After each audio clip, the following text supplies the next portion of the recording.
Welcome to Indie Gaming Gems, where we uncover pixel-powered chaos, one double jump and shotgun blast at a time. This month, we've rounded up the 10 best indie games that we've discovered in March of 2025, in combination with the Incredible Podcast, of course. And let me tell you, these titles pack more punch than Huntdown Bounty Hunter with a one-liner quota and Xander Scrambler. You'll find everything from chainsaw-wielding cyberpunks to mythical squirrel warriors and Norse roguelite rampages. Tell them, Xander. Whether you're into fish-blasting roguelikes, boomer shooters with walls you can punch through, or dungeon-crawling crawlers dripping in retro dread, there's something in here for every indie enthusiast. So hit subscribe, turn on notifications. Let's make your backlog even longer. Have you found a hidden gem that we have missed? Drop that down in the comments, because your recommendation might show up in the next monthly roundup that we do. This is a new format where we're going to vibe off this shit live, Xander. So let's lock and load and dive in.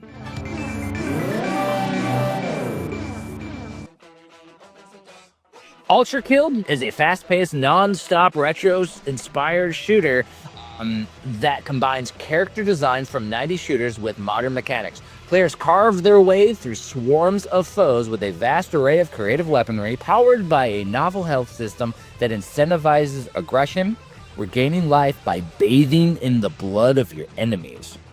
With fast-paced, intricate level design and a flashy combo system inspired by character action games, ULTRAKILL is a kind of game that exists on accuracy, movement, and chaos all at once. With frequent updates and a dedicated community, it's a no-brainer for Twitch shooting fans and score chasers. This game is just crazy. Absolutely crazy. Love art style, love the, cell-shaded boomer shooter aesthetic. I'm a big fan of those kind of games. Because I love, games like Serious Sam, so I'm getting a lot of those kind of vibes, and I do like the jagged edges, kind of giving the game a little edge, and yeah, it's good stuff. Jagged edges. I like that, because I sit there and I write out my thoughts. I wrote the unholy love child between Doom and Quake. So you can tell, I'm reading through the description that they wrote out, which is ridiculous, by the way, because getting through that all in one take's fun. But this game is crazy on the speed, Doom style. You're going through and it intensifies continually, chaos, bathing in blood to get more power. The chunky visuals, the metal soundtrack, and lightning fast strafing. That took me back. The LAN parties that I used to play back in the day. The classic Doom LAN parties. Oh yeah, this game hits all the bells and whistles of what we love about boomer shooters, for sure. It is completely old school, completely awesome, and it's why it's the first game on the March Games of the Month.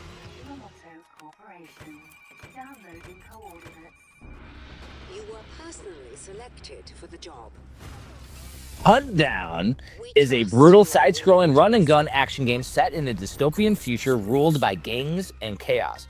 You take control of one of 3 badass bounty hunters with their own unique weapons and abilities who roam the streets, cleaning up the hood of heavily armed crime bosses. In addition to tight, responsive controls, diverse enemy encounters, and explosive boss battles, the game is filled with pixel-perfect, neon-lit cityscapes. As Huntdown, an arcade-style, side-scrolling shoot-'em-up, delivers frantic high and low score-chasing action in solo or couch co-op modes with the right amount of style and viscera. What I like about Huntdown is that it really hits that dark cyberpunk aesthetic of RoboCop combined with a running gun insanity like Contra and Rolling Thunder. It's like Blade Runner meets The Warriors. The soundtrack is really good. The dialogue. Oh, it's synthwave soundtrack. And it's and the detailed pixel arts remind me of that classic Contra Alien Wars. Yeah, it's oozing with old school Sega Genesis vibes. especially with the sound, because it has that, Sega kind of bass to it. But one of the things I would really like to note that I really like and enjoy about Huntdown is also the dialogue, because while you're fighting bosses, they all have their one-liners and shit. And there was this one guy I was fighting, and I was like killing all the goons while he was in the office yelling at his mom in his office on the phone about, whatever, picking up dry cleaners or something. So it goes from that like silly kooky to like just high adrenaline, side scrolling running gun goodness, and it's definitely a gem. And very close to being the game of the month. A great beast came from the sea and brought with it a poisonous fog that spread across the Lunacid is a first-person dungeon crawler which takes place in a dark and atmospheric underworld filled with both arriving secrets and challenges, which is developed by the creator of Spooky's Jump Scare Mansion. Inspired by classics like Kingsfield and Shadow Tower, it's a non-linear exploration experience where players will find weapons, spells, and lore. The game has a unique low-poly art style that is evocative of the PlayStation era that adds to its eerie atmosphere.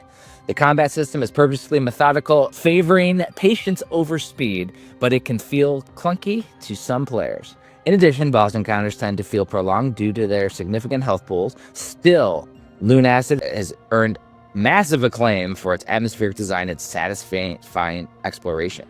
So this game might be the one for the month that has the most, issues per se, or the most criticisms. But because of the developer, it's like a legendary status, because this is like a classic with the younger crowd with Spooky's Jump Scare Mansion. Yeah, this is a game that if you didn't grow up playing this sort of genre, it may get some getting used to, but I promise you, if you stick with it and really, really, dig deep into it, it's really interesting, because you got the cryptic puzzles. I know some folks may not be a huge fan of that, but that's a part of the fun of this game. This is what I call a podcast game. This is a game that you would listen to a podcast, go through some dungeons, try to get loots and figure out what you need to do. And it's got that, low res kind of PlayStation 1 kind of vibe to it as well. That, I feel like it's become very nostalgic as we enter 2025, or looking back at 1995. Oh man, you remember those polygon graphics and, the trees, the way the trees used to look? And this game captures that. I love it. And I think it's spot on that if you don't have that nostalgia experience with it, probably not going to get as much of an appreciation out of a game like this, because this is a love letter to 3D RPGs, bar none. It's a refreshing throwback, but it does have some modernization that makes it a fun experience. Knock, knock. Who's there? Beats. Me too. Beats the shit out of you. Chains of Fury is an over-the-top, retro-inspired first-person shooter that catapults players into a hectic world of mayhem and twisted humor. Players take on the role of a vengeful mercenary using a wide-ranging arsenal to turn the enemies or the environment into a bloody mist. Each game has an emphasis on destructible environments, and the players may even be able to smash through walls to find hidden secrets. Arguably, more stylized graphics and frenzied gunplay were commendable, just as some players have complained about the precision of the moving and enemy AI behavior. It has also been noted that some of the quality of life features may be missing, such as the FOV slider. Nonetheless, though, Chains of Fury is a treat for fans of old-school shooters. One of the big inspirations of this game is definitely 13, which is a very underrated first-person shooter back from the GameCube PS2 era, and you really see that they have that inspiration on their sleeve, but also it makes me think a little bit of old school Borderlands, Okay. It has that kind of comic book kind of pop feel to it. I love the shading, from an art standpoint. It's got some excellent shading, just like some of the previous games we were talking about. I like the cel-shaded boomer shooters, like Overkill. That was really good. And this is a little different than the previous boomer shooter we've covered, because this one has that more stylistic, like you said, Borderlights versus the gritty Doom pixelated style. but still has those feelings from a gameplay perspective, like Duke Nukem 3D and Doom. Yeah, because it has that comic book come to life feel to it. Odinfall is a Viking-themed roguelike twin-stick shooter that plunges players into a post-apocalyptic world where the mechanical Norse gods and endless foes await. It's from Emberpaw Games and comes equipped with procedurally generated levels, so each run is different. As far as characters go, there are many to choose from and upgrade with different abilities and skill trees, such as the Cyberserker's powerful robot arm or a Viking moose that can stampede through enemies. The game has a huge array of modifiable weapons, allowing for combos such as miniguns with homing acid bullets or multi-shot crossbows with freezing capabilities. Destructible environments and fast-moving combat add to the chaos of the gameplay, and the enemies include crazed AI robot gods, so that's insane. Odinfall is currently in early access. And the game had me at Vikings and neons and just bright lights, twin stick shooters, you know, Smash JT, Smash TV. Yes, this is JT. Smash. Smash TV and like Robotron vibes. Like I enjoy these. 100%. These are the games that you want to play on a Friday night with your buddies, order a pizza, have a couple of broskies, and just have a good time. Well, and like the 16-bit throwback to an awesome arcade era. It's like, man, when we get together on conventions, do we need to make a list of games like this that we need to like fire up? And Odinfall is one of those type of games. That's like, dude, it's so cool. It's old school 90s at its best. Total carnage. Old carnage. Beyond the Ice Palace 2 is a sequel to the 1988 classic side-scrolling action platformer. Players take on the role of the Cursed King, who uses chains that also serve as weapons and mobility tools to reclaim a fallen kingdom from demonic forces. The game possesses a mix of Gothic pixel art, graphics, a haunting score, and gameplay that harkens back to the late 80s platformers. As a bit of a nostalgia trip, however, some players have complained about the controls feeling imprecise and platforming sections being too frustrating. Get good, people. Overall, it is a mixture of old school feeling mixed with new gameplay mechanics. I do want to say, you know, playing this game, that I don't feel like the controls were imprecise. It's more methodical. So you think methodical from a control perspective. Yeah, like I remember we were talking because you know, this is one of those games you have to play if you're a big Castlevania fan. And one of the things we were talking about with that movement was what I was mentioning, the Belmont strut. You know, like he doesn't work his legs as fast, but he has that precision. And one of the things that it's really nice noting is the giant boss fights as well. I remember you were talking about those, and you know, it's one of those moments where the game is challenging enough that you want to keep playing because you know you're eventually going to beat it and you're going to get those endorphins. And that's why we love, you know, these Castlevania, you know, Metroidvania kind of side-scrolling hack and slash games. And I do feel like a lot of modern gamers like to zoom around when they're playing their Castlevania and Metroidvania games from a, you know, movability gameplay perspective. And that could be it because this, again, the Castlevania strut. You are going methodically, but it's very precise controls, extremely rewarding physics. So it's old school platformer. So if you're old like us, you're gonna like this one.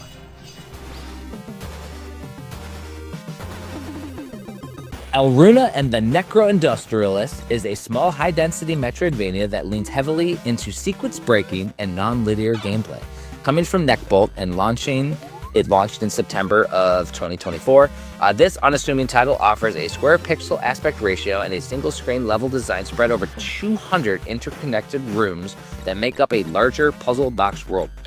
Players take on the role of Alruna, a dryad traversing a dying industrialized world ruled by Necro-Industrialists. The driving force of the game is the exploration, as it features hidden minigames, power-ups, shortcuts, and can end differently depending on the final outcomes chosen by the player. Pixel art visuals and a cyberpunk-inspired soundtrack lend it to similarly atmospheric appeal. Alruna and the Necro-Industrialists has also been praised for fun level design and a thematic depth. Those super positive reviews on Steam. Yeah, this is a pure NES inspired Metroidvania, like SNES. but you get that Belmont, Castlevania 2 kind of vibe from, maybe not as cryptic, but you definitely get that exploration vibe from those earlier games. And I really like the sprite work. It's really good. The shading's really nice. The music's awesome. I mean, to me, this one is absolutely a classic, like harkening back to original, like top tier Metroidvanias, like your Super Metroids and Symphony of the Nights, like jumping into that from a gameplay and exploration perspective. And, with good gameplay and good exploration, like this is an excellent game.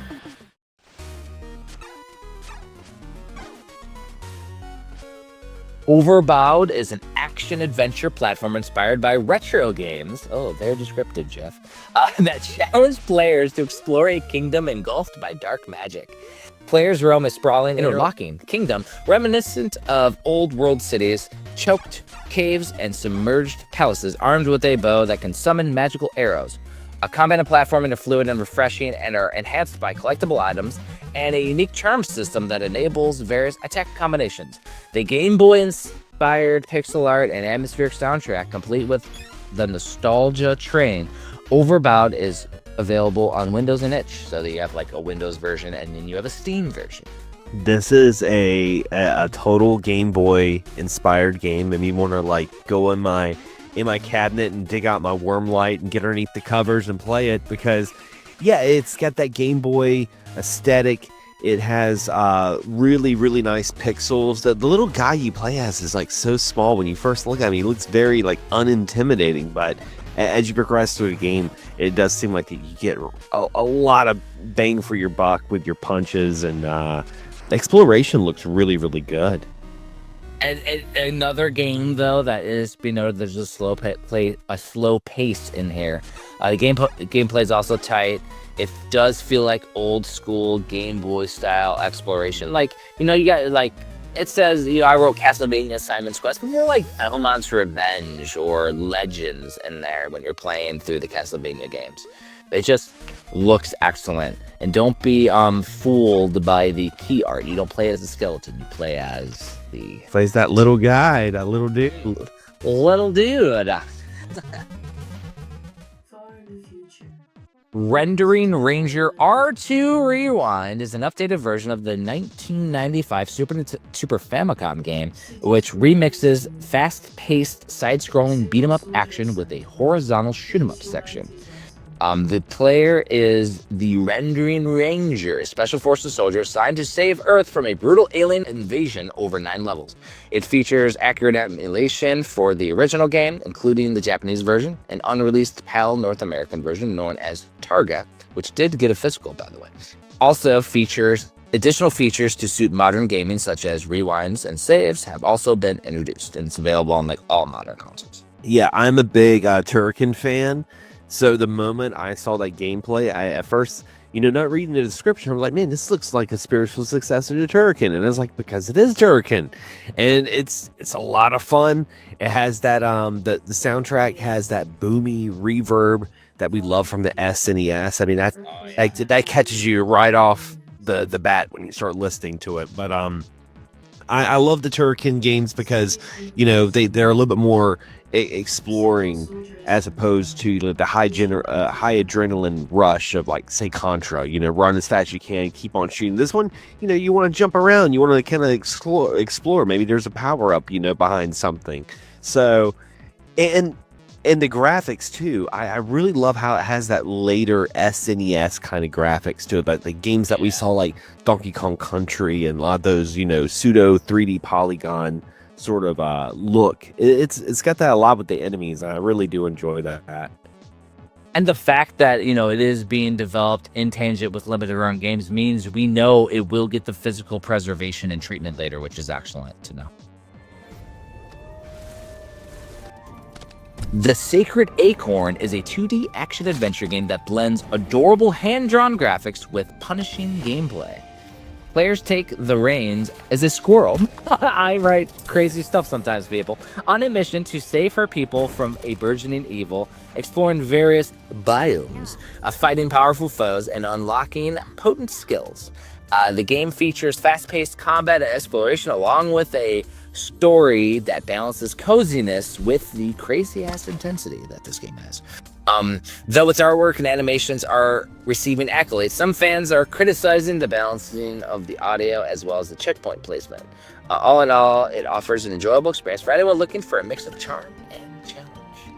You don't want to judge a book by its cover when it comes to this game, because when you look at the cover of the Sacred Acorn, it looks like a cozy game. It looks almost like a Disney adventure game or something. But when you watch the trailer, you realize, no, this is actually pretty serious. You know, top-down adventure, hack and slash.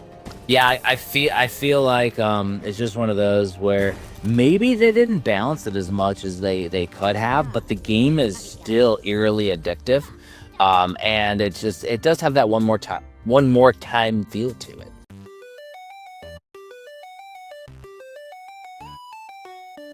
That's a wrap on this month's Indie Gaming Gems. Thanks for blasting through Chains of Furies, Cosmic Carnage, dungeon crawling your fears away in Lunacid, and restoring balance with a sacred squirrel in the Sacred Acorn. It's been one wild ride through the retro revival and genre blending brilliance. The cycle went across the room. Now I'll let you continue. We want to give massive props to our exclusive producers. Executive producers. I'm saying exclusive. It's exclusive. Exclusive means that they couldn't do it. You can all become an. All right. So we want to give a massive props to our executive producers. Riloff, David Isherwood, the Disgruntled Gamer, aka Lunchbox from Thunderdome Gaming Society, and Jesse Glenn. You legends, keep this pixel party going. Now it's your turn. Drop your favorite indie discoveries in the comments. Whether it's a brawler with attitude, a puzzler with heart, or a roguelike that made you rage quit, but in a good way, I want to hear about it. Your pick might end up in a future episode or even make it into the upcoming Indie Gaming Gems book.